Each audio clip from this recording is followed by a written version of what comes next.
Hello दोस्तों, welcome to electro classes. तो जैसा कि आपने थंबनेल में देख ही लिया होगा, today I will discuss about simple interest and compound interest part B.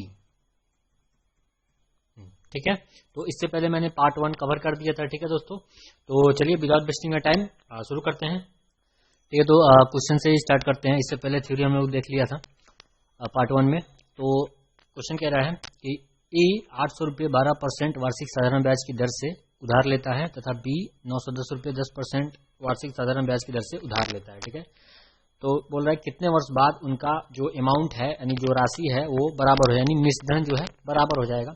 ठीक है, यहाँ पे अमाउंट यहाँ पे दे रखा है। ठीक है, तो चलिए क्वेश्चन को सोल्व करते हैं, इजी है। तो इसमें हम लोग कुछ नहीं करेंगे, समय निकालना है। ठीक है, तो सिंपल जो ब्याज का जो फॉर्मूला होता है PRT अपन 100, बस उसी का यूज करना है। यहाँ पे क्या बोल रहा है, जो मिश्रधन जो है दोनों का क्या हो जाना चाहिए, इक्वल हो जाएगा कितने वर्ष बाद। ठीक है, तो मिश्रधन यानी अमाउंट का फॉर्मूला क्या होता है, आपको प्रिंसिपल में अगर ब्याज जोड़ देंगे तो वो क्या हो जाता है, मिश्रधन हो जाता है। ठीक है, तो कुछ नहीं करना है। तो यहाँ पे मिश्रधन का फॉर्मूला क्या हो जाएगा, P प्लस SI। तो P हमारे पास इसका कितना है, 800 रुपया है। पहले कितना है, 800 रुपया है। ठीक है, और यहाँ पे समय T वर्ष मान लेते हैं। ठीक है, तो इसका मिश्रधन कितना हो जाएगा, 800 प्लस यहाँ पे लिखते हैं अपॉन 100। ठीक है, इज इक्वल टू 910। ये क्या हो गया आपका प्रिंसिपल हो गया, प्लस 910 इंटू 10T अपॉन 100। ठीक है, ये दोनों क्या करना है, इक्वल कर लेना है। बस इसी को सोल्व कीजिए, आपका T का आंसर निकल के आ जाएगा। ठीक है, ये 800 क्या था, ये A का क्या था, प्रिंसिपल था, और प्लस SI का फॉर्मूला यहाँ पे लगा दिए PRT अपॉन 100। ठीक है, अब ये दोनों जोड़ देंगे तो क्या हो जाएगा, मिश्रधन निकल के आ गया, एनी अमाउंट। और यहाँ पे भी वैसे ही वही किए हैं, तो दोनों अमाउंट क्या करना है, इक्वल कर देना है। अब इसको सोल्व करते हैं। ठीक है, यहाँ पे 0 से 0 पहले कैंसिल आउट कर लेते हैं। 800 से 2 0 से कैंसिल आउट है। यहाँ पे भी 10 है, 2 0 से 0 दोनों साइड कैंसिल आउट कर लिए। ठीक है, चलिए अब यहाँ पे इसको मल्टीप्लाई कर लेते हैं। 12 96T माइनस यहाँ से कितना आ जाता है, 91T।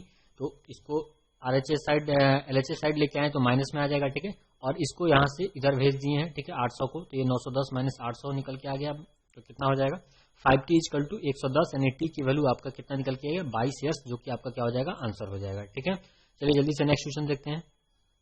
ठीक है, नेक्स्ट क्वेश्चन यहाँ पे भी समय ही फाइंड आउट करना है। करें कितने समय में कोई धनराशि साधारण ब्याज की 15% वार्षिक दर से स्वयं की क्या हो जाएगी, दोगुनी हो जाएगी। ठीक है, तो इसमें भी वही SI इक्वल टू PRT का फॉर्मूला कहीं यूज करेंगे। ठीक है, देखिए यहाँ पे क्या बोल रहा है, स्वयं का क्या हो जाएगा, दोगुना हो जाएगा। यानी पहले कितना होगा, मान लेते हैं पहले 1 था, यानी पहले जो उसका जो प्रिंसिपल होगा कितना, 1 होगा। अब अमाउंट यानी अमाउंट कितना हो गया, अब उसका डबल हो गया, यानी 2 हो गया। ठीक है, तो यहाँ पे हमें क्या पता चल गया, ब्याज पता चल गया ना, ये अमाउंट हो गया, ये प्रिंसिपल हो गया, और यहाँ पे 1 यूनिट इंटरेस्ट निकल के आ गया। ठीक है, यानी ब्याज पता चल गया। अब ब्याज का फॉर्मूला लगा देंगे, हमको रेट पता है, तो हम PRT अपॉन 100 लगाएंगे तो T की यहाँ पे निकल के आ जाएगा। यहाँ पे 1 equal to 1 into 15 into T upon 100 करेंगे, यहाँ से T निकल के आ जाएगा।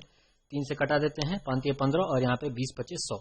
अब 20 को क्रॉस मल्टीप्लिकेशन करेंगे और 3 जो है इधर LHS में डिवाइड नीचे आ जाएंगे, यानी 20/3 ईयर्स आपका आंसर निकल के आ जाएगा, यानी 6.2/3 ईयर्स इसका आंसर हो जाएगा। ठीक है, इजी था, कुछ नहीं करना है। यहाँ पे क्या बोला था, वार्षिक दर से स्वयं का क्या हो जाएगा, दोगुना हो जाएगा, यानी दोगुना हो जाएगा। जहाँ पे हो जाएगा, हो जाता है, ये सब क्या होता है, मिश्रधन होता है। ठीक है, यानी मिश्रधन कितना, 2 यूनिट, यानी प्रिंसिपल अगर 1 मानते हैं तभी तो इसका डबल क्या होगा, मिश्रधन जो होगा 2 हो जाएगा। ठीक है, तो ब्याज कितना हो जाएगा, 1 यूनिट। नेक्स्ट क्वेश्चन देखते हैं जल्दी से। नेक्स्ट क्वेश्चन कह रहा है, कोई धनराशि साधारण ब्याज की किसी वार्षिक दर से 5 वर्ष में दोगुनी हो जाती है। ठीक है ना, और तथा किसी अन्य दर से, अब यहाँ पे रेट कौन सा था, 5 वर्ष में दोगुनी हो जाती है, रेट पता नहीं है। ठीक है, अब यहाँ पे कोई दूसरा रेट है, से 12 वर्ष में 3 गुनी हो जाती है। तो यहाँ पे बताना है कम ब्याज की वार्षिक दर क्या होगा, यानी जब 5 वर्ष में कोई राशि दोगुनी हो जाती है तो उस समय रेट निकालेंगे। और फिर बोल रहा है किसी अन्य दर से 12 वर्ष में 3 गुनी हो जाती है।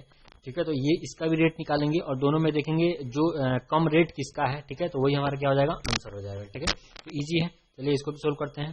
अगेन इसको भी वैसे ही सोल्व करेंगे, क्योंकि यहाँ पे बोल रहा है 5 वर्ष में क्या हो जाती है, दोगुनी हो जाती है, यानी प्रिंसिपल 1 यूनिट मान लेते हैं। प्रिंसिपल अगर 1 यूनिट, तो अमाउंट कितना हो जाएगा, डबल हो जाएगा। ठीक है, तो यहाँ पे इंटरेस्ट निकालिए, A माइनस P कितना हो जाएगा, 1 यूनिट, यानी ब्याज निकल के आ गया, और समय आपको दे रखा है 5 वर्ष में। ठीक है, 5 वर्ष में दोगुनी हो रही है, और यहाँ पे T हो गया 5 वर्ष, और रेट आपको निकालना है। ठीक है, तो वही SI equal to PRT upon 100 निकाल के रेट निकाल लेते हैं।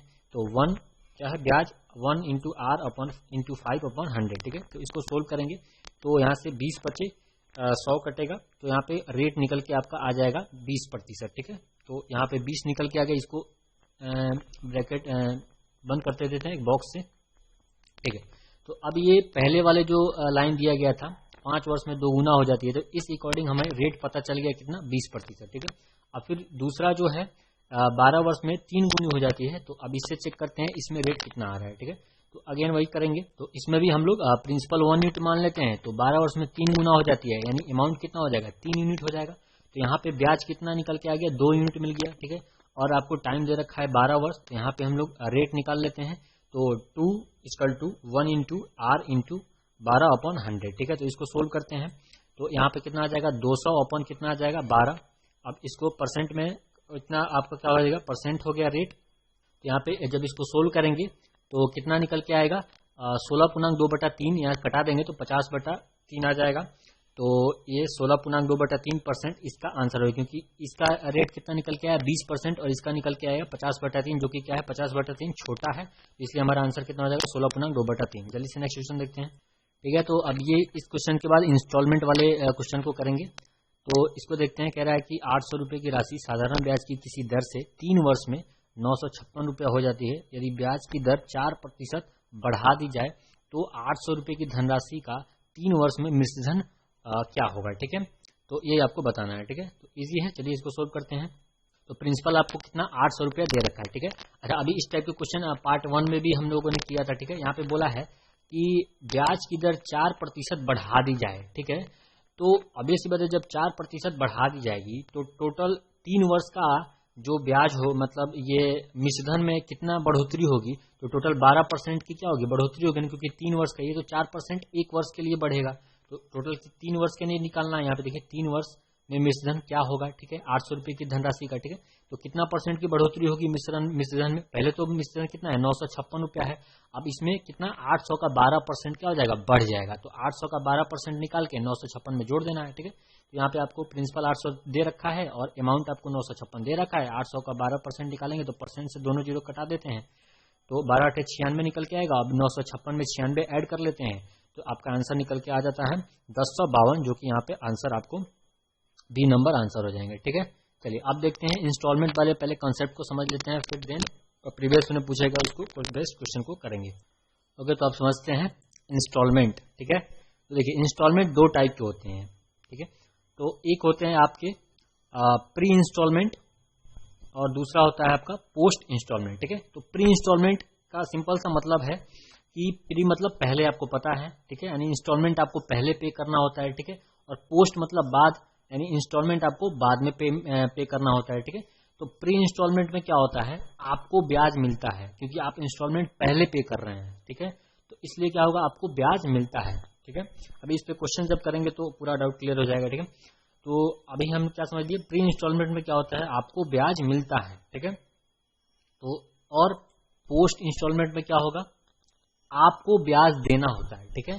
तो ये समझ गए, प्री इंस्टॉलमेंट में आपको ब्याज मिलता है, ठीक है, यानी कोई और आपको ब्याज देता है, और पोस्ट इंस्टॉलमेंट में क्या होता है, आपको ब्याज देना होता है, ठीक है। अच्छा, क्यों ब्याज आपको पहले मिलता है प्री इंस्टॉलमेंट में, ठीक है, तो वो भी समझ लेते हैं। तो देखिए यहाँ पे लिख लेते हैं पहले, यहाँ पे इंस्टॉलमेंट जमा करने के बाद प्रोडक्ट आपके हाथ में मिलता है, ठीक है, इसलिए क्या होता है, आपको ब्याज मिलता है, ठीक है। यानी आप जो कोई भी प्रोडक्ट खरीदते हैं तो उससे पहले आपको क्या करना पड़ता है, उसका इंस्टॉलमेंट आपको सामान हाथ में नहीं मिलता है, ठीक है।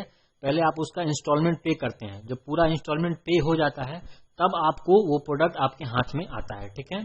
चलिए ये हो गया। अब पोस्ट इंस्टॉलमेंट में क्या होता है, जैसे इसका उल्टा होता है, आप क्या करते हैं, पहले प्रोडक्ट आप अपने हाथ में ले लेते हैं और फिर क्या करते हैं, इंस्टॉलमेंट पे करते हैं, ठीक है। इसलिए आपको क्या होता है, आपको ब्याज देना होता है, ठीक है।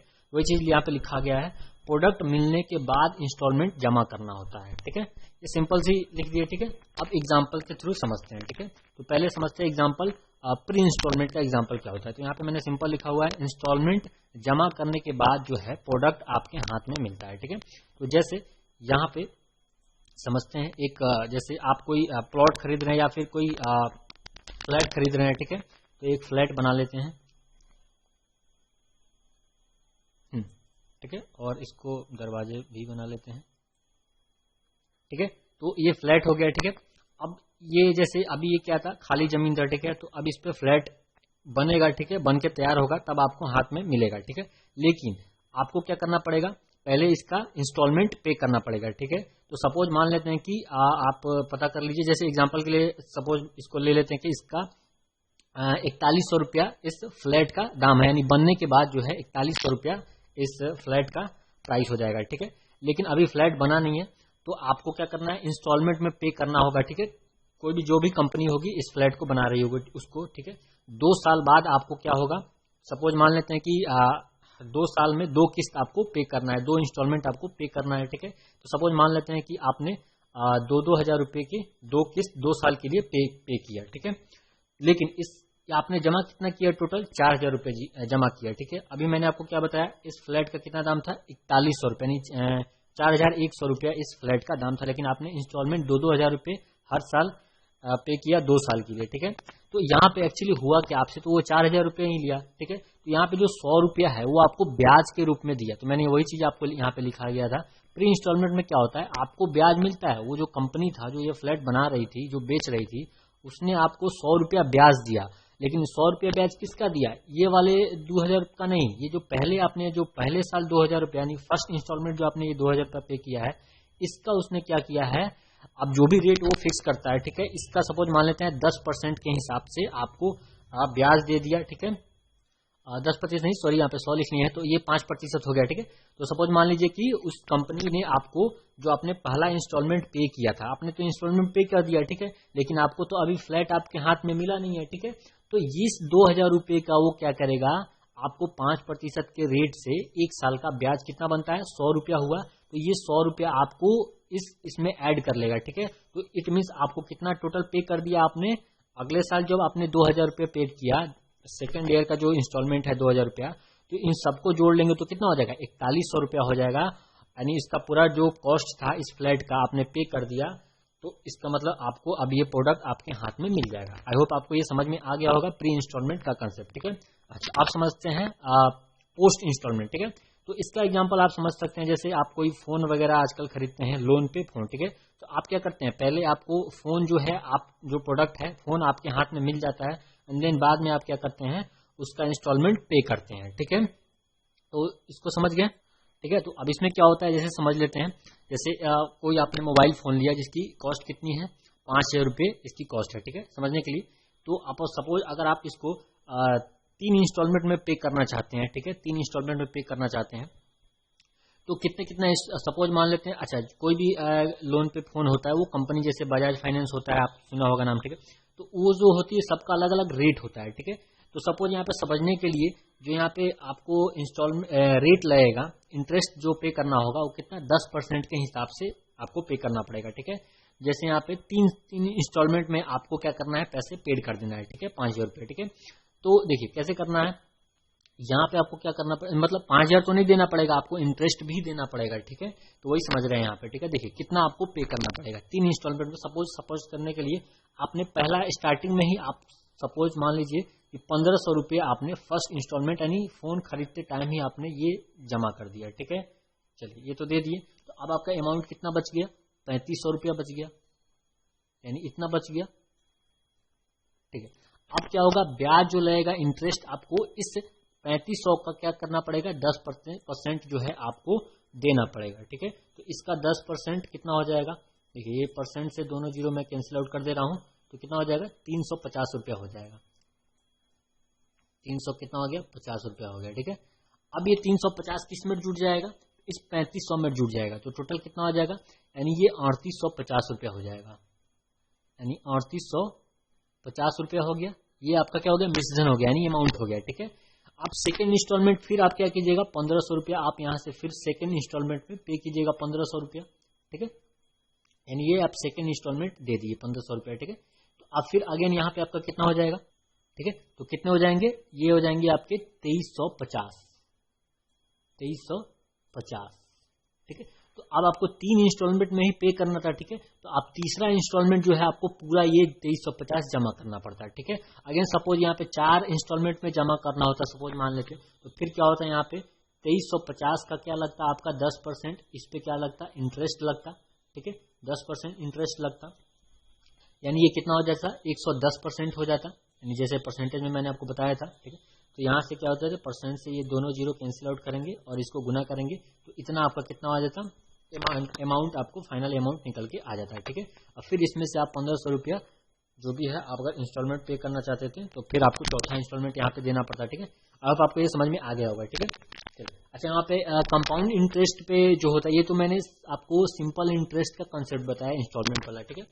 तो कंपाउंड इंटरेस्ट में थोड़ा सा यहाँ पे डिफरेंट होता है, ठीक है, जो उसको हम लोग आगे समझेंगे, ठीक है। तो ये क्वेश्चन आपको एसएससी सीएचएसएल में पूछा गया था, ठीक है। कह रहा है 6,450 रुपए के धन को 5% साधारण ब्याज की वार्षिक दर से 4 वार्षिक किस्तों में चुकाया जाता है, बताएं प्रत्येक किस्त की राशि कितनी है, ठीक है। अब यहाँ पे देखते ही पता चल जा रहा है कि ये क्या है, आपको प्री इंस्टॉलमेंट का क्वेश्चन है, ठीक है। और यहाँ पे क्या है, साधारण ब्याज यहाँ पे बोल ही दिया है, ठीक है। चलिए तो समझ गए, एक बार और क्वेश्चन को रीड कर लीजिए। कह रहा है 6,450 रुपए के धन को 5% साधारण ब्याज की दर से 4 वार्षिक किस्तों में चुकाया जाता है, बताएं प्रत्येक किस्त की राशि कितनी है। सपोज आप वैसे ही एग्जांपल जो मैंने आपको बताया था फ्लैट वाला, ठीक है। तो सपोज कर लीजिए यहाँ पे 4100 मैंने बताया था, तो यहाँ पे एज्यूम कर लीजिए कि जो फ्लैट है उसकी प्राइस कितनी है, 6,450 है, ठीक है। और जो कंपनी वाला है वो आपको 5% रेट देगा, ठीक है। तो आपको 4 किस्त आप पे करोगे तो आपका जो किस्त होगा, चारों किस्त क्या होगा, इक्वल होगा, ठीक है। तो वो चारों किस्त कितना होगा वही आपको निकालना है, प्रत्येक किस्त कितना होगा वही निकालना है, ठीक है। तो कुछ नहीं करना है, यहाँ पे आपको सिंपल 100 मान लेना है, ठीक है। यहाँ पे आपको 100 मान लेना है, तो चलिए 100 मान लेते हैं, यानी हम मान लेते हैं, इसका बनाने का तरीका यही है, शॉर्टकट तरीका यही है कि आप क्या कीजिए, जो चारों किस्त है मान लीजिए 100 यूनिट का चारों किस्त आपका होगा, ठीक है। 4 किस्त में आपको क्या करना है, जमा करना है, नहीं वार्षिक किस्त देना है, 100 यूनिट हमने मान लिया, ठीक है। तो अभी मैंने आपको क्या बताया, ये क्या है, प्री इंस्टॉलमेंट का क्वेश्चन है। तो प्री इंस्टॉलमेंट क्या होता है, आपको जो है वो कंपनी ब्याज देता है, ठीक है। तो हमको इस पहले वर्ष जो हमने 100 यूनिट जमा किया है इस पे हमें ब्याज मिलेगा कितना, 5% साधारण ब्याज की दर से हमें रेट मिलेगा, ठीक है। तो इस पे जब रेट मिलेगा कितना, तो 5 रुपया रेट मिलेगा, 100 का 5% 5 रुपया होगा, ठीक है। लेकिन 5 रुपया एक वर्ष का होगा, ठीक है। आगे हमें कितना वर्ष, चार किस्त जमा करना है ना, तो फाइनल किस्त हमें जो प्रोडक्ट है वो कब मिलेगा, 4 वर्ष बाद ही ना मिलेगा, ठीक है। यानी जिसमें से हमने पहले वर्ष ये जमा किया है, ठीक है। तो बच कितना रहा है, 3 वर्ष ही बच रहा है ना, यानी ये पहला इंस्टॉलमेंट पे करने के 3 साल बाद जो है वो जो फ्लैट है, एज्यूम कर लीजिए कि वो फ्लैट है, वो हमारे हाथ में आएगा, ठीक है। तो इसलिए यहाँ पे जो ब्याज मिलेगा 3 साल का ब्याज मिलेगा, तो इसलिए कितना हो जाएगा, 3 साल का ब्याज 15 रुपया हो जाएगा, ठीक है। आई होप आपको ये समझ में आ गया होगा, ठीक है।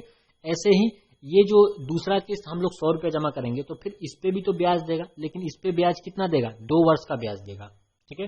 वैसे ही इस पे ब्याज कितना देगा, इस पे ब्याज 1 वर्ष का ब्याज देगा, ठीक है। और इस पे तो ब्याज देगा ही नहीं, क्योंकि ये जब फाइनल किस्त जमा करेंगे उसमें हमें क्या मिल जाएगा, प्रोडक्ट हाथ में आ जाएगा, ठीक है। तो ये समझ गए। तो यहाँ पे ये कितने हो जाएंगे, 115 हो जाएंगे, ठीक है। वैसे ही यहाँ पे 10 रुपया हो जाएंगे, यानी 2 वर्ष का 5 दूना 10, 110 रुपये हो जाएंगे। और यहाँ पे तीसरे वर्ष का 5 रुपया यानी 105 रुपये, ठीक है। अच्छा, और यहाँ पे चौथे वर्ष तो देगा ही नहीं, ठीक है। तो ये 115 और ये 110 और 105 और चौथे कितना 100 रुपये, क्योंकि इस पे तो ब्याज मिला ही नहीं है, ठीक है। तो इन सबको, इन चारों को जोड़ लेते हैं, टोटल फाइनल कितना यूनिट हो जाता है, 430 यूनिट, ठीक है। और इसी 430 यूनिट की जो वैल्यू है वो आपको दे रखा है 6,450, ठीक है।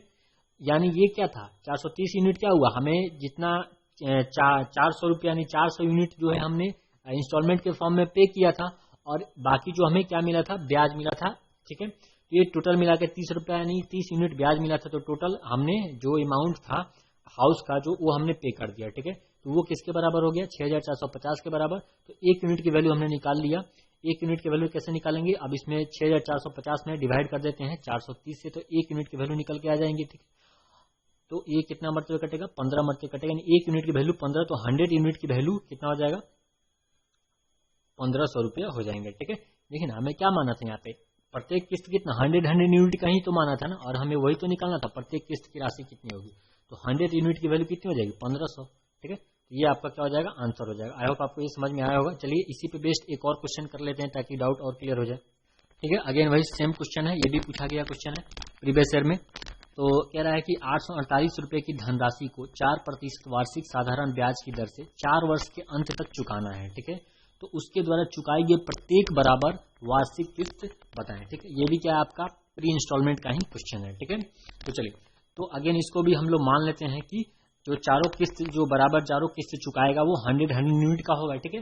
तो इन सबको जोड़ देंगे तो वो आपका कितना हो जाएगा, 400 यूनिट आ जाएगा, ठीक है। तो वो अभी आपको क्या मिलेगा, यहाँ पे ब्याज भी तो मिलेगा ना, वो भी तो ऐड करेंगे ना, ठीक है। तो देखिए, तो पहले वर्ष जो मिलेगा इस 100 यूनिट पे हमें कितना परसेंट ब्याज मिलेगा, 4% के हिसाब से 3 वर्ष का ब्याज मिलेगा, ठीक है। तो ये कितना हो जाएगा, 112 हो जाएगा, ठीक है। अच्छा, इस पे इस 100 यूनिट पे जो सेकेंड इंस्टॉलमेंट हमने पे किया है तो इस पे कितना 8% यानी 8 रुपए जो है ब्याज मिलेगा। और थर्ड इंस्टॉलमेंट में हमें 4 रुपया ब्याज मिलेगा, नहीं 4 यूनिट मिलेगा, ठीक है। रुपया नहीं, सॉरी यूनिट मान के चल रहा है, तो यूनिट बोलिए, ठीक है। तो इसको हम लोग क्या कर लेते हैं, बना लेते हैं। तो 100 को 112 कर लेते हैं, हाँ। ये हो गया 108 और ये हो गया 4। अब इन सबको चारों को जोड़ लेते हैं तो कितना हो गया, 12 8 20 4 24, ठीक है। तो ये 424 यूनिट इक्वल टू आपको यहाँ पे दे रखा है 848, ठीक है। तो एक यूनिट की वैल्यू आपको कितना निकल जाए, दिख रहा है ना डायरेक्ट, 24 गुना 48, यानी एक यूनिट की वैल्यू आपको 2 निकल के आ गया। तो हमें 100 यूनिट की वैल्यू कितना निकल के आ जाएगा, 200 रुपया, जो कि आपका आंसर हो जाएगा बी, ठीक है। आप आपको ये समझ में आ गया होगा। तो चलिए अब नेक्स्ट टाइप के देखते हैं। और ये तो डायरेक्ट फॉर्मूला बेस है, देखिए, हाँ। ये कह रहा है कि 3 राशियां एक्स वाई जेड इस प्रकार है कि वाई एक्स का साधारण ब्याज तथा जेड वाई का साधारण ब्याज है। इन दोनों स्थितियों में यदि समय तथा वार्षिक दर यानी रेट समान हो तो एक्स वाई तथा जेड में संबंध क्या होगा, ठीक है। इजी क्वेश्चन है। अच्छा, एक चीज मैं यहाँ पे याद दिलाना चाहूंगा, परसेंटेज आपने पढ़ा होगा, मैंने पढ़ाया था। तो वहां पे मैंने आपको बताया था, जहां पे भी जिसके साथ भी का, में, से ये सब लगा रहे तो उसको कहाँ रखते हैं, डिनोमिनेटर में रखते हैं, ठीक है, यानी नीचे रखते हैं, हर में रखते हैं, ठीक है। तो यहाँ पे बोला है y जो है x का क्या है, साधारण ब्याज है। तो इसको कैसे रखेंगे, x को नीचे रखेंगे, यानी y अपॉन x लिखेंगे, ठीक है। इसको क्या लिखेंगे, y अपॉन x लिखेंगे, ठीक है। अच्छा, अभी मैंने आपको यहाँ पे बताया जो नीचे वाला होता है वो किसको डिनोट करता है, प्रिंसिपल को यानी मूलधन को, और ऊपर वाला यानी न्यूमरेटर किसको डिनोट करेगा, ब्याज को, ठीक है। क्योंकि यहाँ पे बोल ही रहा है साधारण ब्याज, और डिनोट ऊपर वाला किसको करता है, ब्याज को। मैंने ये भी बताया था स्टार्टिंग में ही, पार्ट ए में बता चुका हूँ, ठीक है। ये समझ गए, यानी वो जो चीज यहाँ पे दी रखी थी मैंने उसको एज इट इज यहाँ पे लिख लिया, ठीक है। नेक्स्ट क्या बोल रहे हैं, जेड वाई का साधारण ब्याज है। तो यहाँ पे क्या लिखेंगे, जेड अपॉन वाई लिखेंगे, ठीक है, जेड अपॉन वाई, ठीक है। अगेन यहाँ पे क्या हो गया, वाई जो हो गया आपका प्रिंसिपल हो गया यानी मूलधन, और जेड क्या हो गया आपका साधारण ब्याज हो गया, ठीक है। अब बोल रहा है इन दोनों स्थितियों में यदि समय तथा वार्षिक दर समान हो, ठीक है, समय यानी जो टाइम है और जो रेट है वो समान है, तो एक्स वाई तथा जेड में संबंध आपको बताना है। तो यहाँ पे तो डायरेक्ट ये क्या हो जाएगा, दोनों इक्वल हो जाएगा, क्योंकि यहाँ पे ऑलरेडी यहाँ पे दे रखा है कि समय तथा वार्षिक दर समान है। तो समान है तो यहाँ पे डायरेक्ट यहाँ पे क्या हो जाएगा, ये दोनों इक्वल हो जाएंगे। तो जब इक्वल होंगे तो क्रॉस मल्टीप्लिकेशन करेंगे तो यहाँ पे संबंध हमें पता चल जाएगा, y square equal to x z, यानी आपका डी क्या हो जाएगा, आंसर हो जाएगा, ठीक है। अगर आपको समझ में नहीं आ रहा है तो मैं इसको तोड़ के समझा देता हूँ, ठीक है। चलिए, वैसे तो यहाँ पे डायरेक्ट जब भी आपको मिले तो टाइम वेस्ट क्यों करना, डायरेक्ट यहाँ पे दे रखा है समय तथा वार्षिक दर समान है, तो इसका मतलब क्या है, ये दोनों बराबर बोल रहा है, ठीक है। चलिए मैं समझा देता हूँ। यहाँ पे देखिए, यहाँ पे बोल रहा है जो टाइम है और जो रेट है वो दोनों क्या है, इक्वल है। चलिए इसको ए मान लेते हैं, ठीक है, कुछ भी मान लीजिए, हम यहाँ पे ए मान लेते हैं, ठीक है। R equal to T equal to A मान लेते हैं, ठीक है। अब देखिए मैंने क्या बताया, ये जो एक्स है वो क्या है, मूलधन यानी प्रिंसिपल है, और वाई क्या है आपका ब्याज है। तो यहाँ पे पीआरटी अपन 100 वाला फॉर्मूला लगा लेते हैं, ठीक है। ब्याज आपको क्या है, वाई है, तो वाई इक्वल टू कितना हो जाएगा, देखिए वाई इक्वल टू हो जाएंगे पीआरटी अपन 100, तो पी यहाँ पे क्या है, एक्स है, तो एक्स इंटू आरटी, आरटी कितना हो जाएगा, ए स्क्वायर हो जाएगा, क्योंकि दोनों क्या है, इक्वल है। तो आरटी कितना हो जाएगा, ए स्क्वायर हो जाएगा, यानी एक्स इंटू ए स्क्वायर अपॉन 100, ठीक है। यहाँ पे एक क्रॉस मल्टीप्लिकेशन करेंगे तो ए स्क्वायर की वैल्यू कितना निकल के आ जाएगा, 100 वाई अपॉन एक्स आ जाएगा, ठीक है। एज इट इज हम लोग क्या कर लेते हैं, यहाँ पे इसकी वैल्यू निकाल लेते हैं जेड की, ठीक है। तो जेड यहाँ पे क्या है, ब्याज है, और मूलधन क्या है, वाई है। तो यहाँ पे भी पीआरटी अपन 100 फॉर्मूला लगा लेते हैं, तो जेड इक्वल टू कितना हो जाएगा, वाई इंटू ए स्क्वायर अपन 100। तो यहाँ पे क्रॉस मल्टीप्लिकेशन करेंगे तो ए स्क्वायर इक्वल टू कितना आ जाएगा, 100 जेड अपॉन वाई, ठीक है। तो यहाँ पे देखिए, यहाँ पे ए स्क्वायर की वैल्यू कितना निकला, 100 जेड अपॉन वाई, और यहाँ पे ए स्क्वायर की वैल्यू कितना निकला, 100 y upon x. It means ये दोनों ए स्क्वायर को इक्वल करेंगे तो यहाँ पे कितना आ जाएगा, ये z upon y equal to कितना वाई अपॉन एक्स, वही तो यहाँ पे हमने डायरेक्ट कर दिया था। ठीक, समझ में आ गया। तो जब इक्वल हो जाएगा तो यहाँ से क्रॉस मल्टीप्लिकेशन करके y square equal to x z answer निकल के आ जाएगा। ठीक है, आई होप आपको समझ में आ गया होगा। जल्दी से नेक्स्ट क्वेश्चन देखते हैं।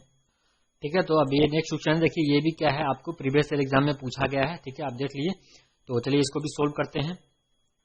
कह रहा है अरविंद ने एक धनराशि 1 जनवरी 2012 को बैंक में 8% वार्षिक साधारण ब्याज की दर से निवेश की। ठीक है, उसे 3144 की धनराशि 7 अगस्त 2012 को बैंक से प्राप्त हुए। उसने कितनी धनराशि बैंक में निवेश की थी। ठीक है, इजी क्वेश्चन है, बस मैंने इसलिए एक रख दिया है ताकि आप जो है डेट को यानी टाइम को कैसे फाइंड आउट करते हैं। ठीक है, यहाँ पे 1 जनवरी 2012 बोला है, यहाँ पे 7 अगस्त 2012 बोला है। ठीक है, तो यहाँ पे टाइम कैसे काउंट करना है, बस मेन यही है इस क्वेश्चन में। ठीक है, चलिए इसको सोल्व करते हैं। तो यहाँ पे अपने को क्या है अमाउंट जो यानी मिश्रण जो है आपको दे रखा है, क्योंकि यहाँ पे क्या बोला है 3144 रुपया धनराशि जो है वो क्या कर रहता है बैंक से प्राप्त करता है। ठीक है, यानी जमा तो कुछ और किया होगा, ये तो प्राप्त कर रहा है, तो यानी इसका मतलब क्या होगा, ये आपका क्या बोल रहा है अमाउंट बोल रहा है, यानी मिश्रण है। ठीक है, और रेट आपको दे रखा है 8%। ठीक है, और यहाँ पे प्रिंसिपल क्या करना है आपको निकालना है। ठीक है, और यहाँ पे टाइम आपको दे रखा है जो कि आपको काउंट करना है। ठीक है, तो यहाँ पे जनवरी से लेकर के 7 अगस्त तक। ठीक है, तो यहाँ पे जनवरी 1 जनवरी को जमा किया है, तो जिस दिन जमा किया है तो वो उसको तो काउंट नहीं करेंगे ना। ठीक है, इसीलिए मेन क्वेश्चन मैंने इसीलिए यहाँ पे इसको शामिल किया था। ठीक है, तो यहाँ पे जनवरी कितना काउंट करेंगे दोस्तों, 30 ही काउंट करना है। ठीक है, यहाँ पे अगर 31 करोगे तो फिर थोड़ा सा डिफरेंस आ जाएगा आंसर में। ठीक है, यहाँ पे टाइम जनवरी को, क्योंकि 1 जनवरी को तो वो जमा कर रहा है, तो बच कितना रहा है 30 ही दिन बच रहे हैं ना इस जनवरी मंथ में। ठीक है, तो यहाँ से जनवरी के लिए 30, फरवरी के लिए 29। अब ये भी आपको ध्यान रखना था। ठीक है, क्योंकि ये 2012 क्या है आपको पता है लीप ईयर्स है। ठीक है, तो ऐसे ने जल्दबाजी में आप यहाँ पे 28 कर दिए, आंसर गलत आ गया। ठीक है, इसलिए क्या करना है यहाँ पे लीप ईयर्स को भी काउंट करना है, तो यहाँ पे 29 हो जाएगा। ठीक है, फिर मार्च आपको पता है 31 होता है। ठीक है, तो यहाँ पे आपको ये हो जाएंगे 30 और ये हो जाएंगे 31, 30, 31 और प्लस अगस्त का कितना 7 दिन जोड़ेंगे। ठीक है, चलिए तो ये हो गया। अब इस टोटल को जब जोड़ेंगे तो कितना आ जाएगा 219 डेज आ गए, यानी 219 दिन निकल के आ गए। ठीक है, चलिए अब इसको क्या कर लेते हैं सोल्व कर लेते हैं। तो इसको ये पहले क्या कर लेते हैं, इस टाइम को 366 से दोस्तों अगेन यहाँ पे बदलना है आपको किसमें वर्ष में, तो 365 से नहीं 366 से क्या करना है आपको भाग देना पड़ेगा। ठीक है, ये समझ गए। चलिए अब आपको सब कुछ पता चल चुका है, रेट भी पता है, अमाउंट भी पता है और टाइम भी पता है। ठीक है, और यहाँ पे ब्याज नहीं पता है दोस्तों। ठीक है, तो ब्याज नहीं पता है तो ब्याज हमको क्या करना पड़ेगा पता करना पड़ेगा, लेकिन वो प्रिंसिपल के पी के फॉर्म में ही होगा। ठीक है, ब्याज क्या होता है फार्मूला, अमाउंट में से अगर प्रिंसिपल को घटा दे तो ब्याज निकल जाता है। ठीक, तो हमारा ब्याज कितना हो जाएगा 3144 माइनस पी। अब ब्याज निकल जाएगा तब अब यहाँ पे हम लोग PRT अपन 100 वाला फार्मूला लगा लेंगे। ठीक है, क्योंकि हमें पी ही तो निकालना है। ठीक है, तो ब्याज पी के फॉर्म में रहे तो कोई दिक्कत नहीं है। तो चलिए यहाँ पे तो अमाउंट ए माइनस पी करेंगे तो 31,044 यानी 3144 माइनस पी, ये तो ब्याज हो गया। अब ब्याज का फॉर्मूला क्या होता है PRT अपॉन 100, तो पी इंटू आर कितना है 8% और टी कितना है 219 अपॉन 366 करेंगे और इंटू अपॉन में क्या करेंगे 100 भी रहेगा। ठीक है, तो ये आपको हो गया। अब इसको सॉल्व करना है। ठीक है, तो यहाँ पे थोड़ा स्पेस नहीं है, थोड़ा सा स्पेस बनाना पड़ेगा। चलिए पहले कटा लेते हैं। ठीक है, अब दोस्तों ये क्या है यहाँ पे आपको कैलकुलेशन थोड़ी सी इसमें कैलकुलेशन है, क्योंकि यहाँ पे टाइम भी निकालना था। ठीक है, इसका कोई शॉर्ट ट्रिक अब इसमें अप्लाई नहीं कर सकते हैं, क्योंकि यहाँ पे कैलकुलेशन तो आपको कटाना ही पड़ेगा। ठीक है, चलिए यहाँ पे रेशियो मेथड से अपन कर सकते तो किया था। ठीक है, लेकिन यहाँ पे आपको क्योंकि यहाँ पे क्या है टाइम ही ऐसा दे रखा है ना। ठीक है, तो चलिए इसको कटाते हैं। तो यहाँ पे आपको डायरेक्ट यहाँ पे दिख रहा है ना, ये 3 से कट जाएगा 219। ठीक है, 7 का 21 और 3 के 9 तो कट ही रहा है ना, तो ये 73 मरतबे आपको कट जाएगा और ये भी कट जाएंगे 122 22 66 होता है। ठीक है, 3 से ये भी कटा दिए, 3 से ये भी कट जाएंगे। ठीक, अच्छा फिर आपको यहाँ से ये 8 जो है 4 से कटा लेते हैं और ये 25 चौका 100 कटा लेते हैं। 4 दूना 8, 25 चौका 100 हो गया। ठीक है, अच्छा अब यहाँ पे क्या कर लेते हैं इस 2 से 122 को कटा लेते हैं, कितना मरतबे 61 मरतबे। ठीक है दोस्तों, ये कट गया। ठीक है, अब क्या कर लेते हैं तो स्पेस बना लिए, तो अब हम लोग क्या कर लेते हैं इसको क्रॉस मल्टीप्लीकेशन करके यहाँ पे लिख लेते हैं। तो ये आपको यहाँ पे आपको मल्टीप्लाई करना पड़ेगा दोस्तों। ठीक है, मैंने यहाँ पे मल्टीप्लाई करके यहाँ पे लिख लिया है। अब कुछ नहीं करना है, पी की वैल्यू यहाँ पे निकालना है। तो 1525 पी को इधर कर देंगे तो ये 73 पी है, तो इसमें ऐड हो जाएगा और फिर क्या हो जाएंगे ये डिवाइड में आ जाएंगे 1598 और जब इसको सोल्व कीजिएगा दोस्तों तो आपको ठीक है, तो जब इसको सोल्व करेंगे तो ये आपका आंसर निकल के आ जाएगा, ये सी नंबर आपका क्या हो जाएगा, आंसर हो जाएगा। ठीक है दोस्तों, थोड़ा इसमें कैलकुलेशन था। ठीक है, चलिए आपको समझ में आया होगा। नेक्स्ट देखते हैं। ठीक है, नेक्स्ट क्वेश्चन, ये भी अच्छा क्वेश्चन है दोस्तों। तो एक मिनट, ये एलिगेशन पे बनेगा दोस्तों। ठीक है, तो एक मिनट मैं आपको एलिगेशन के बारे में थोड़ा सा बता दूं।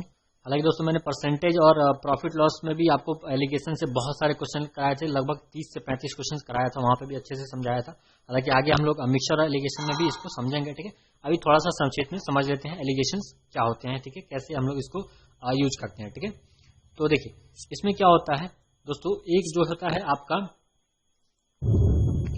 हाँ देखिए एक क्या होता है आपका चीपर क्वांटिटी होता है। ठीक है, और एक क्या होता है डेयरर क्वांटिटी होती है। ठीक है, यानी एक सस्ती क्वांटिटी होती है उसका प्राइस मान लीजिए कुछ भी, और एक जो महंगी है उसकी प्राइस यहाँ पे हम लोग ले लेते हैं। ठीक है, और एक क्या होती है मीन प्राइस होती है, जो इन दोनों के बीच का, यानी एक तरीके से आप मीन यानी एवरेज बोल सकते हैं। ठीक है, चलिए तो यहाँ पे एलिगेशन क्या होता है, एलिगेशन कैसे लगाते हैं। ठीक है, यहाँ पे अब ये सी बात है, जो डेयरर क्वांटिटी है, जो डी हम जिससे डिनोट कर रहे हैं, ये क्या होगा, मीन प्राइस से बड़ा होगा। ठीक है, और ये जो चीपर क्वांटिटी का जो प्राइस अपन सी यहाँ से डिनोट कर रहे हैं, ये क्या होगा, एम से छोटा होगा। ठीक है, तो हम क्या करते हैं, हमेशा बड़े में से छोटे को घटाते हैं। ठीक है, तो यहाँ पे हम लोग क्या करेंगे, यानी इस डी में से एम को घटाएंगे, यानी डी माइनस एम करेंगे, और यहाँ पे एम माइनस सी करेंगे। ठीक है, तो यहाँ पे आपको एलिगेशन यही होता है, यानी बड़े में से छोटे को घटाने, यानी मीन प्राइस क्या होगा, इस चीपर क्वांटिटी से बड़ा होगा तो एम माइनस सी कर दिए, और यहाँ पे डेयरर क्वांटिटी का प्राइस जो था डी, वो क्या था, मीन प्राइस से बड़ा था, तो यहाँ पे क्या कर देंगे, डी माइनस एम कर लेते हैं। ठीक है, तो यही आपका क्या हो गया, एलिगेशन हो गया, सिंपल सा। ठीक है, तो यहाँ पे जो डी माइनस एम और एम माइनस सी निकल के, ये क्या निकल के गए, इन दोनों क्वांटिटी का रेशियो निकल के आ गया। यहाँ पे रेशियो दे देते हैं, इन दोनों क्वांटिटी का क्या हो गया, ये रेशियो निकल के आया है। ठीक है, यानी ये प्राइस था और ये इन दोनों का जो क्वांटिटी था उसका क्या निकल के आ गया, रेशियो निकल के आ गया। ठीक है, यानी इस रेशियो में इसको मिलाएंगे। ठीक है, जैसे सपोज यहाँ पे कोई 10 रुपए किलो कोई चावल है, और यहाँ पे कोई 20 रुपए किलो कोई चावल है। ठीक है, और उन दोनों चावल को किस क्वांटिटी में मिलाया जाए। ठीक है, ताकि उसको मान लेते हैं 15 रुपए से हिसाब से बेचा जाए। ठीक है, तो ये 15 रुपए क्या हो जाएगा, मीन प्राइस हो जाएगा, और 10 रुपए क्या हो जाएगा, ये चीपर क्वांटिटी का प्राइस हो गया, और 20 रुपए क्या हो गया, डेंसर क्वांटिटी का प्राइस हो गया। ठीक है, तो यहाँ पे जब आप घटाइएगा 20 माइनस 15, तो यहाँ पे 5 निकल के आएगा, यानी डी माइनस एम, और यहाँ पे मीन प्राइस में से चीपर क्वांटिटी का प्राइस घटाएगा, यानी कितना माने है, 15 में से 10 घटाएगा, तो यहाँ पे भी 5 निकल के आएगा, यानी दोनों का रेशियो कितना निकल के आएगा, 5:5, यानी 1:1, यानी 1-1 केजी दोनों का, यानी 1:1 के अनुपात में आपको दोनों को मिला के तब आप 15 रुपए के हिसाब से बेच सकते हैं। ठीक है, आई होप आपको समझ में आ गया हो, क्वेश्चन से ज्यादा क्लियर हो जाएगा। ठीक है, तो वही चीज यहाँ पे चीपर क्वांटिटी और डेंसर क्वांटिटी, डेयरर क्वांटिटी का यहाँ पे रेशियो निकल के आपको यहाँ पे मिल जाता है। ठीक है, चलिए आप क्वेश्चन की ओर चलते हैं। ठीक है, तो अब आते हैं इस क्वेश्चन पे। ठीक है, तो कह रहा है कि 10,000 रुपए की राशि का कुछ भाग 8% की ब्याज की दर से तथा शेष भाग 10% की दर से उधार दिया गया। ठीक है, यदि उसकी औसत वार्षिक ब्याज 9.2% है तो दोनों भाग होंगे। ठीक है, वो दोनों भाग क्या होंगे, तो जब हम लोग यहाँ पे एलिगेशंस लगाएंगे तो उन दोनों भाग का क्या निकल के आ जाएगा दोस्तों, रेशियो निकल के आ जाएगा। ठीक है, जो अभी मैंने समझा बताया ना, चीपर क्वांटिटी और डेयरर क्वांटिटी का रेशियो जो हमने निकाला था, D minus M upon M minus C. ठीक है, तो देखिए यहाँ पे ये जो 10,000 की राशि है उसका कुछ भाग 8% की ब्याज है। ठीक है, तो एक जो ब्याज हो गया ये कम है ना, इससे 10% है, तो इसको आप एज्यूम कर लीजिए चीपर क्वांटिटी जो मैंने आपको समझाया था। ठीक है, तो ये क्या है, कम है, चीपर ब्याज हो गया, ऐसे समझ लीजिए, और ये डेयरर जो है इंटरेस्ट हो गया है क्योंकि ये बड़ा है। ठीक है, अच्छा, और इन दोनों के बीच में जो मीन इंटरेस्ट आपको यहाँ पे दे रखा है कितना, 9.2%। ठीक है, तो चलिए कुछ नहीं करना, एलिगेशन लगा लेते हैं। तो लगाते हैं यहाँ पे एलिगेशन। तो अब क्या करेंगे, बड़े में से छोटे को ही घटाते हैं, तो 10 में से 9.2 को घटाएंगे। ठीक है, और 9.2 में से 8 को घटाएंगे, तो यहाँ पे घटाते हैं, ये कितना निकल के आ जाएगा, 0.8%, और यहाँ पे ये 1.2, तो यहाँ पे अपना क्या निकल के आ गया, इन दोनों का, यानी जो 10,000 की जो राशि है इसको किस अनुपात में आपको यहाँ पे क्या किया गया है, निवेश किया गया है। ठीक है, तो वही चीज यहाँ पे निकल के आ गया है। ठीक है, तो अब यहाँ पे टोटल परसेंट से परसेंट कटा लेते हैं, क्योंकि अब फाइनल रेशियो हम लोग यहाँ पे निकाल लेते हैं, ठीक है। तो फाइनल रेशियो इसको कटा के निकाल लेते हैं, कितना आ जाएगा 2:3 का रेशियो निकल के आ जाएगा, ठीक है। ठीक है, तो अब इसको कैसे सोल्व करेंगे, टोटल कितना हो गया 5, और 5 यूनिट की वैल्यू आपको 10,000 दे रखी है, ठीक है। 5 को 10,000 दे रखी है, तो एक का कितना हो जाएगा 2,000 हो जाएगा। तो हमें क्या हो जाएगा 2 यूनिट का वैल्यू कितना हो जाएगा 4,000, और 3 यूनिट का वैल्यू कितना हो जाएगा 6,000। तो आपका आंसर निकल के आ गया ए नंबर, यानी 4,000 6,000, ठीक है दोस्तों। आई होप आपको ये समझ में आया होगा। अगर आपने मेरा परसेंटेज वाला वीडियोस देखा होगा, प्रॉफिट लॉस वाला वीडियोस देखा होगा, तो ये आपको ऑब्वियसली मुझे समझाना भी नहीं पड़ता ये एलिगेशन वाला, ठीक है। मैं इसलिए बता दिया कि अगर कुछ बच्चे नहीं देखे होंगे तो उनके लिए मैंने बताया था। अगर आपने वो परसेंटेज वाला वीडियो देखा होगा तो ये क्वेश्चन आप पहले ही सोल्व कर चुके होंगे, इसमें कुछ था ही नहीं, ठीक है। चलिए जल्दी से नेक्स्ट क्वेश्चन देखते हैं। कह रहा है 1550 रुपए की धनराशि का कुछ भाग 5% तथा शेष 8% की साधारण ब्याज से दिया गया, ठीक है, दर से दिया। 3 वर्ष बाद उसे 300 रुपए ब्याज के रूप में प्राप्त होते हैं, ठीक है। 5% तथा 8% पर दी गई राशि का अनुपात आपको बताना है, ठीक है। अच्छा, यहाँ पे थोड़ा सा यहाँ पे ट्विस्ट है, देखिए क्वेश्चन में क्या बोल रहा है कि 3 वर्ष के बाद उसे 300 रुपए ब्याज प्राप्त होते हैं, यहाँ पे ब्याज आपको दे रखा है, ठीक है। अब इसमें ट्विस्ट क्या है दोस्तों, ट्विस्ट यही है कि जो मीन प्राइस अपन बोल रहे हैं, देखिए ये क्या हो जाएगा, ये कौन सा इंटरेस्ट हो जाएगा चीपर इंटरेस्ट, ये कौन सा डेरर इंटरेस्ट, ठीक है। और जो मीन इंटरेस्ट है वो परसेंट में ना देकर दोस्तों रुपया में दे दिया है, बस यही तो था इसमें अंतर, ठीक है। तो कुछ नहीं करना है, ये जो 300 रुपए जो ब्याज दे रखे हैं मीन प्राइस, इसको अपन परसेंट में कन्वर्ट कर लेते हैं, ठीक है। अच्छा, मीन प्राइस क्या होता है, इन दोनों क्वांटिटी, मैंने चावल वाला बताया था ना, दोनों क्वांटिटी को मिक्स करने के बाद ही जो वो मीन प्राइस था ना, ठीक है। तो ये क्या है, इस 300 रुपए जो ब्याज मिल रहा है, इस पूरे 1550 रुपए की धनराशि पर ये ब्याज है, ठीक है। और ये जो 5% जो इंटरेस्ट है वो 1550 का कुछ भाग, ठीक है, और जो शेष भाग है उसको 8% की साधारण ब्याज पर, ठीक है। लेकिन ये जो मीन प्राइस है वो ओवरऑल जो है वो 1550 पर रुपए पे 300 रुपया ब्याज है, ठीक है। तो हम क्या कर लेते हैं, इसमें एलिगेशन लगाएंगे तो हमें मीन प्राइस की जरूरत पड़ेगी, तो यहाँ पे 300 रुपया में तो नहीं लिखेंगे क्योंकि दोनों परसेंट में, तो यहाँ पे भी परसेंट में रखना पड़ेगा, ठीक है। तो इसको परसेंट में कैसे निकालेंगे, ये ब्याज आपको दे रखा है, PRT अपन 100 लगा देना है, कुछ नहीं करना है, ठीक है।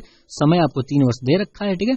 चलिए यहाँ पे लगा लेते हैं, ब्याज आपको पता है PRT अपन 100, तो ये क्या करेंगे, इसको कैंसिल आउट कर लेते हैं, ठीक है। इसको 0 से 0 कैंसिल आउट कर लिए, और ये 3 से 300 कटा दिए, ठीक है। अब यहाँ पे कितना आ जाएगा 155 है, तो इसको भी कटा लेते हैं 5 से, तो ये 31 बचे, और ये कितना हो जाएगा 200/31, यानी रेट निकल के आ गया 200/31%, ठीक है। आई होप दोस्तों आपको ये समझ में आ गया होगा, ठीक है। तो यहाँ पे मीन प्राइस हमने कितना निकाली है 200/31, ठीक है। अब यहाँ पे आपको डरना नहीं है, ठीक है दोस्तों, क्योंकि ये क्या है, ये आपको लगेगा कि इतना बड़ा कैसे सोल्व करे, ठीक है। कुछ नहीं करना है दोस्तों, देखिए ये जैसे क्या है, सिंपल आपको नंबर में दे रखा है फ्रैक्शन, जो ये भिन्न में है, भिन्न हटा लो ना, देखो इसको क्या करना है, इसमें तीनों में क्या करो 31 से गुना कर लो, ठीक है। इस 5% में भी 31 से गुना कर दो, 8% में भी 31 से गुना कर दो, इसमें भी 31 से गुना कर दो, तो ये जो डिनोमिनेटर में 31 है वो हट जाएगा, बस। तो इसको चलिए मल्टीप्लाई कर लेते हैं, तो इसको जब मल्टीप्लाई करेंगे तो ये कितना हो जाएगा 31 बचे 155, और 31 8 248, और 31 में इसमें गुना करेंगे तो ये 200 हो जाएगा। अब देख लीजिए, निकाल लीजिए, इसमें देखिए मीन प्राइस क्या होता है, हमेशा इन दोनों के बीच का ही होता है दोस्तों, ठीक है, ठीक है ना, यानी एक तरह से आप एवरेज मान सकते हैं, ठीक है। चलिए तो अब इसको लगा लेते हैं यहाँ पे, तो यहाँ से ये 48 आएगा, ठीक है, और ये 200 में से 155 घटाएंगे तो 45 आएगा। तो अब इसको कटा लेते हैं, 3 से तो कटेगा ही दोस्तों, ठीक है। तो ये 16 तिहाई और 15 तिहाई 45, यानी 16:15 इसके आंसर हो जाएंगे। आई होप दोस्तों आपको ये समझ में आया होगा। चलिए नेक्स्ट क्वेश्चन देखते हैं जल्दी से। नेक्स्ट क्वेश्चन कह रहा है, मिस्टर दत्ता अपने 3 लाख रुपए के सेवा निवृत्त लाभ को, ठीक है, यानी सेवा से जो रिटायर हुए हैं उसमें इनको 3 लाख रुपए मिले हैं, को अंशतः डाक घर में और अंशतः यानी मतलब कुछ जो है डाक घर में और अंशतः बैंक में क्रमशः 14% और 6% के ब्याज पर जमा करना चाहते थे। यदि उनको मासिक ब्याज आय 2000 रुपये हो तो डाक घर और बैंक में उनकी जमा राशि में कितना अंतर था, ठीक है। देखिए यहाँ पे बोल रहा है जो डाक घर में और बैंक में जो जमा किए हैं तो उसका रेट आपको दे रखा है। डाक घर में जो जमा किए वो 10% के रेट से है, और यानी डाक घर वाला उनको 10% ब्याज देगा, और जो बैंक में जमा किए हैं उनको 6% का ब्याज मिलेगा, ठीक है। और यहाँ पे दे रखा है उनकी मासिक ब्याज जो है वो कितना है, 2000 रुपये है। तो आपको बताना है डाकघर और बैंक में उनकी जमा राशि कितनी का अंतर कितना है, ठीक है दोस्तों। चलिए इजी क्वेश्चन है, तो इसमें भी दोस्तों हम लोग क्या करेंगे, एलिगेशन लगा देंगे, ठीक है, कुछ नहीं करना। अच्छा, इसका इस क्वेश्चन में एक कंफ्यूजन मैं आपका और दूर करूंगा, क्योंकि ऐसा नहीं है एलिगेशन लगाएंगे तो सिर्फ परसेंट ही लेंगे, रुपया में भी रख के मैं आपको यहाँ पे सोल्व कर दूंगा, ठीक है, दोनों तरीके से सोल्व करूंगा, ठीक है। तो देखिए यहाँ पे क्या करना है, दोनों का अंतर निकालना है। तो पहले तो हमें ये पता करना पड़ेगा ना कि डाकघर में कितना पैसा जमा किए और बैंक में कितना पैसा जमा किए। तो जब अपन एलिगेशन लगाएंगे तभी ना दोनों का क्या है, रेशियो निकल के आ जाएगा, ठीक है। यानी डाकघर में और बैंक में कितना पैसा जमा किए हैं, दोनों का क्या निकल के आ जाएगा, रेशियो निकल के आ जाएगा, ठीक है। और टोटल तो आपको पता है 3 लाख है, तो अपन तो निकाल ही सकते हैं, ठीक है। तो यहाँ पे देखिए, अब यहाँ पे देखिए एक चीज और यहाँ पे ध्यान देने वाली बात है, ये जो दे रखा है ना, ये जो उनकी मासिक ब्याज आय जो है वो दोनों मिला के दे रखा है, यानी बैंक से जो ब्याज मिला है और डाकघर से जो ब्याज मिला है दोनों आपको दे रहा है, दोनों मिला के आपको जो एक मंथ में कितना हो रहा है, 2000 हो रहा है, ठीक है। इट मींस ये क्या है, एक महीने का है, तो हम एक साल का जब निकालेंगे तो कितना होगा, 24,000 रुपया हो जाएंगे, ठीक है। तो अब ये 24,000 परसेंट में कन्वर्ट करेंगे, क्योंकि ये पे 10% परसेंट में है और ये 6% परसेंट में है। तो इस ब्याज को भी जैसे अभी प्रीवियस क्वेश्चन में कराए थे, तो इसको भी परसेंट में कन्वर्ट करेंगे, तो 3 लाख का 24,000 कितना होता है, तो उसको भी परसेंट में निकाल लेंगे। तो चलिए पहले इसको एलिगेशन लगाते हैं, इसमें भी सिंपल। तो यहाँ पे अपन क्या कर लेते हैं, 24,000 का दोस्तों निकालते हैं।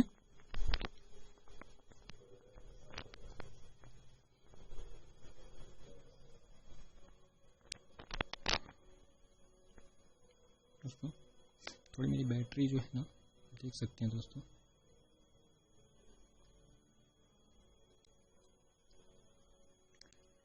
सॉरी दोस्तों थोड़ी सी इश्यू आ गई थी। हाँ चलिए, तो अब इसको जब सोल्व करेंगे दोस्तों, तो यहाँ पे अपन ने इसको कटा लेते हैं, आर की वैल्यू निकल के आ जाएंगे, ठीक है।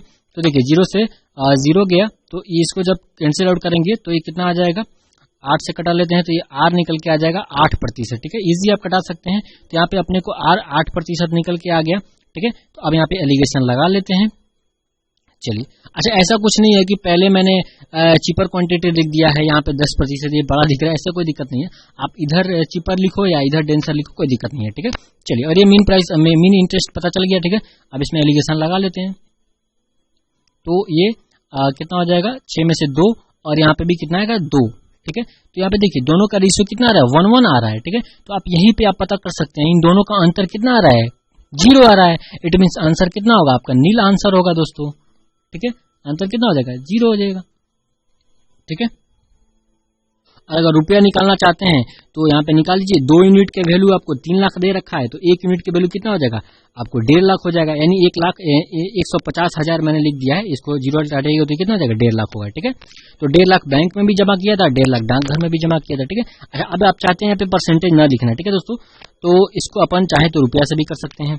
तो यहाँ पे रुपया, इसको, ये तो नील आंसर था, अब इसको रुपया से भी करते हैं, ठीक है। देखिए यहाँ पे आपको दे रखा है 10% का 3 लाख का 10%, ठीक है।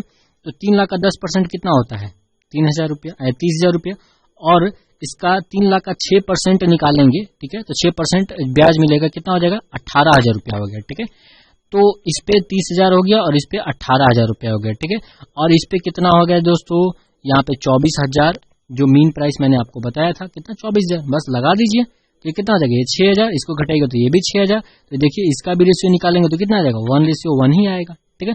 अब दोस्तों आपको समझ में आ गया होगा, तो आंसर कितना होगा, नील होगा, ठीक है। तो ये था दोस्तों आज का लास्ट क्वेश्चन। अभी तो और थोड़े से क्वेश्चन बचे हुए हैं दोस्तों, साधारण ब्याज के छोटे छोटे और क्वेश्चन बचे हुए हैं जो जरूरी है बताना, जिसको आप लोग नेक्स्ट पार्ट में करेंगे। और नेक्स्ट पार्ट में दोस्तों अपन कंपाउंड इंटरेस्ट भी दोस्तों स्टार्ट करेंगे। अभी तो मैं और अभी वीडियो शूट करता दोस्तों, लेकिन अभी क्या है, मेरे लैपटॉप में थोड़ी सी बैटरी बहुत ही कम बचा हुआ है, ठीक है। तो चलिए, तो मिलेंगे नेक्स्ट वीडियो में दोस्तों। तो आशा करता हूँ दोस्तों आपको ये वीडियो पसंद आया होगा दोस्तों, ठीक है। थैंक्स फॉर वॉचिंग दोस्तों। If you want to follow me on Instagram, so here is my ID, ठीक है। तो चलिए मिलेंगे नेक्स्ट वीडियो में। जय हिंद, जय भारत।